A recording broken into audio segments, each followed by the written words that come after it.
Good evening, boys. Come on.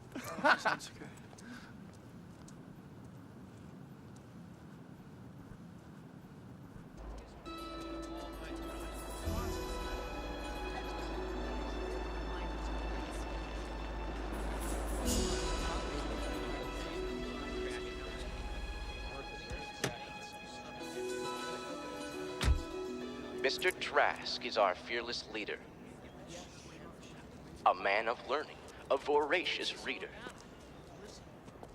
He could recite the Iliad in ancient Greek, while fishing for trout in a rippling creek. Endowed with wisdom, of judgment sound. Nevertheless, about him, the questions abound.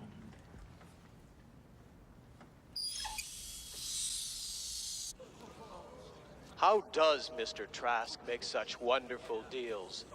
Why did the trustees buy him Jaguar wheels? He wasn't conniving. He wasn't crass. He merely puckered his lips and kissed their ass.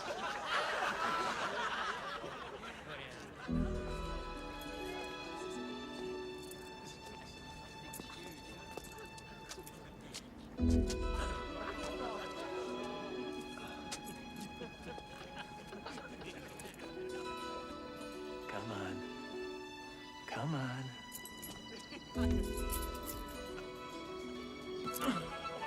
One more. One more. Come on.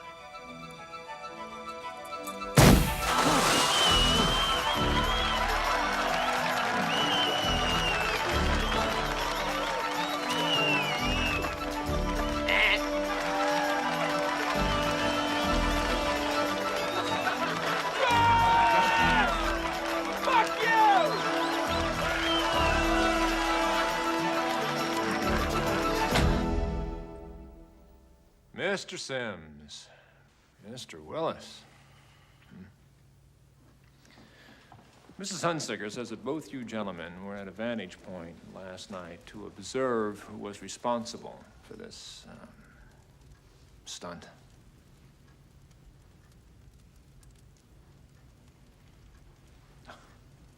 Who was it? I really couldn't tell you, sir. I thought I saw someone fooling with a lamppost, but by the time I had pulled focus, they were gone. Mr. Sims? I couldn't say. That automobile is not just a possession of mine. That automobile was presented to me by the Board of Trustees. It is a symbol of the standard of excellence for which this school is known, and I will not have it tarnished. The automobile? The standard, Mr. Willis. What's your position, Mr. Sims? On what, sir? On preserving the reputation of Baird. I'm for Barrett. Then who did it? I really couldn't say for sure.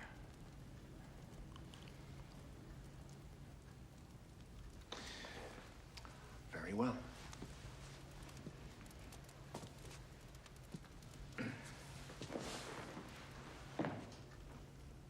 First thing Monday morning, I'm convening a special session of the Student Faculty Disciplinary Committee.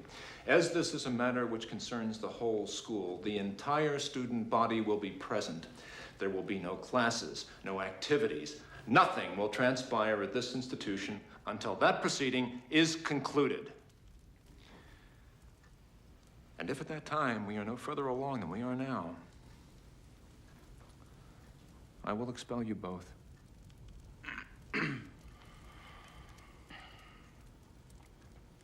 Mr. Willis, would you excuse us? Have a nice Thanksgiving. Thank you. You too, Mr. Willis. I will.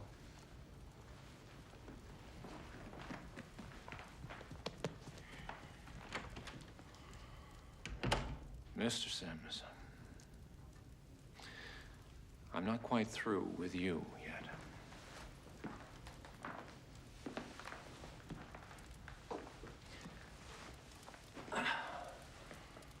One of the few perks of this office is that I am empowered to handle certain matters on my own as I see fit.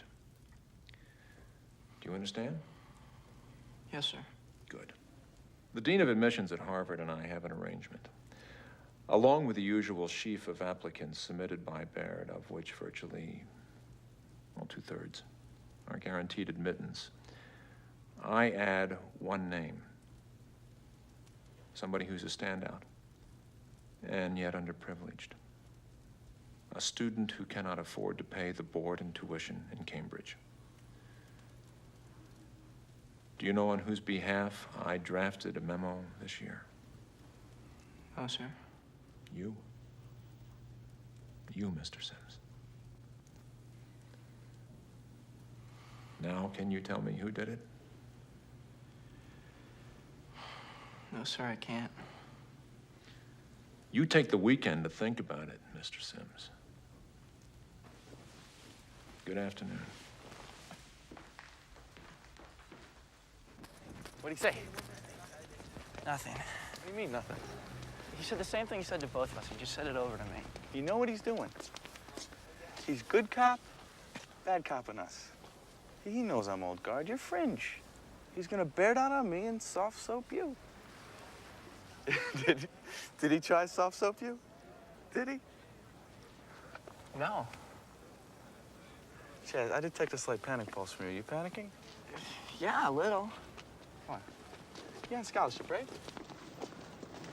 Yeah? You're on scholarship from Oregon. At Baird. You're a long way from home, Chaz. Well, what's that got to do with anything? I don't know how it works out there. But how it works here, we stick together. It's us against them no matter what. We don't cover our ass. We don't tell our parents. Stonewall everybody. And above all, never leave any of us twisting in the wind. And that's it. Well, what does it have to do with me being on scholarship? I'm just trying to bring up speed, kid. That's it. Thanks. I'll tell you what. Give me a few hours to figure out the moves, and call me tonight in Vermont. I'll be at the Sugar Bush Lodge. Right? All right. You all right? Yeah, I guess so. Okay. Try to keep him down to 4 drinks a day. If you can keep them down to 40, you're doing good. We try to water them down a little. Do you know how to do that? It's a long ride, honey. Well, get the bags in the car. I'll be right out. Mommy, don't forget Uncle Frank's walk. Oh, yeah. You have to air them out a little every day. Why don't you go on back there, get yourself oriented, and then I'll come out in a minute and give you telephone numbers and stuff. Well, I wouldn't try a thing like that unless I knew, would I? Well, just let me speak to her. Hello, beautiful. Is that you? Yeah, we spoke yesterday. Did you have a glass of wine with lunch? You sound a little dusky. Just a minute, sweetheart. You're back, huh? Tenacious. Get out my dress blues. They're in a garment bag in the closet. Check the top dresser drawer, take out the shoulder boards, and affix them shoulders right and left. ASAP. That means now. Hello. Sorry to keep you waiting, sweetheart. Now, you know, I'm not the kind of guy who likes to rush things, but I'm catching a 4 o'clock at Logan. I'm looking out my window, and there's not a taxi in sight. What happened to Chet? He didn't invest in a radio yet? Ha! Well, get your driver on it. Tell him to get a move on. Yes. Some kind of body has got to go with that bedroom voice. One day I'm going to swing by, get a better look at it. You bet. Bye. My Val pack's underneath the bed.